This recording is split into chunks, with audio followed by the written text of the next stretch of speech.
So I've been fortunate enough to go viral continually with the kayaking business.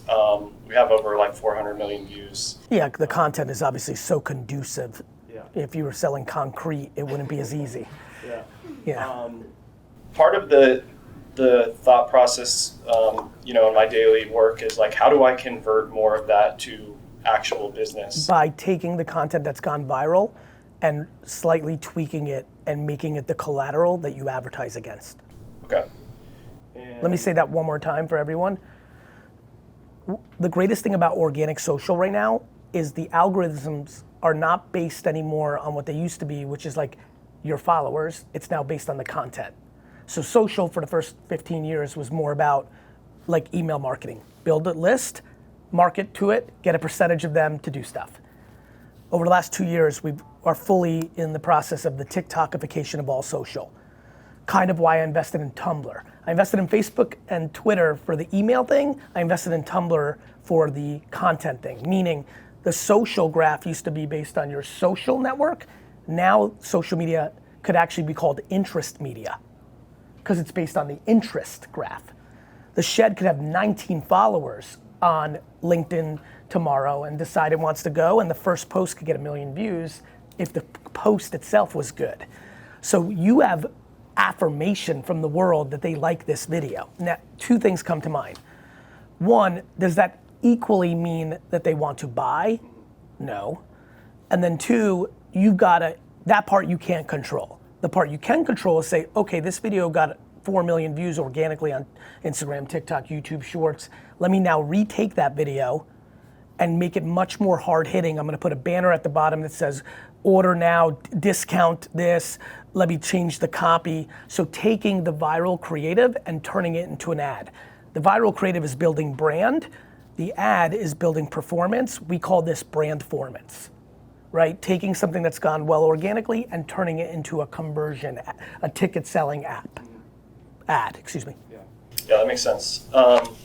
Jumping over to like the franchise side of it, the franchisor side of it, how would you go about selling franchises? By making content on LinkedIn at scale. Okay.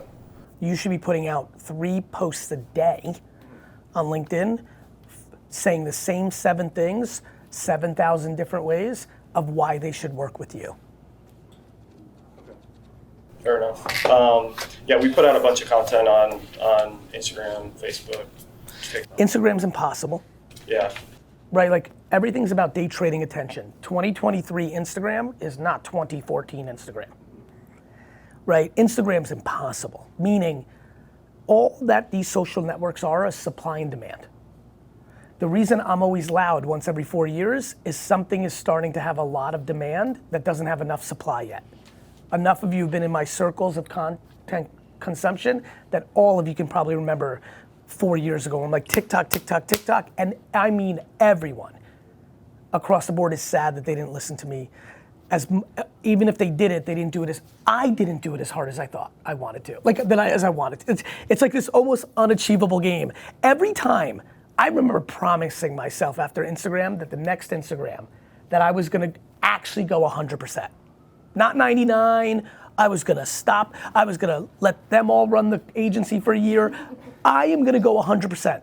I literally see TikTok when it's Musically, when we were on Park Avenue, I'm like, I got it. And I went like 49%.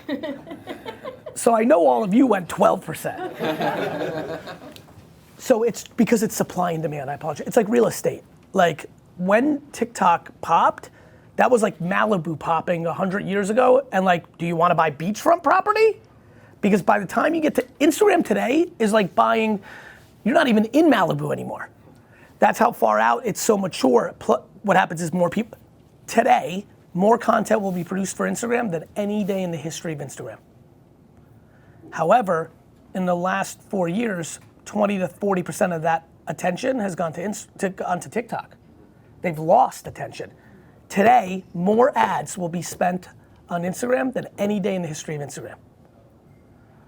Ads take up more attention. There's organic, there's ads, and there's attention. Very simple framework. So Instagram today is really hard. The only way you hack it is the stuff I talk about. Best practices of the moment. if you watch my, like, look, I'm gonna leave in an hour. Please promise me to continue to watch what I'm doing even harder than ever before. Why am I doing a meme and then a video constantly over the last 60 days on Instagram? And why am I doing a 2-post carousel constantly, where the first one is a meme and the second one is the video that you were accustomed to seeing me just post a video? Why am I doing that? I promise you, it's not for kicks and giggles. It's what is now working of this moment. That can give you the most upside when it's, it's like, if you're the best player in your 6th grade football team, that's good. But when you get to high school, it gets harder to be the best player. And then there's college, and then there's the pros. Instagram now is the pros. If you're gonna really go crazy, you gotta be the best.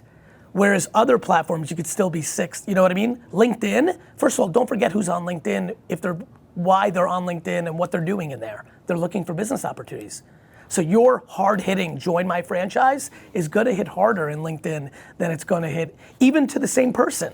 If Zach and Jack are just in their phone on LinkedIn versus on TikTok, in one place they're looking to be entertained or look at girls or I don't know what, the other place they're doing business. You the same person or a different person. So you gotta understand that.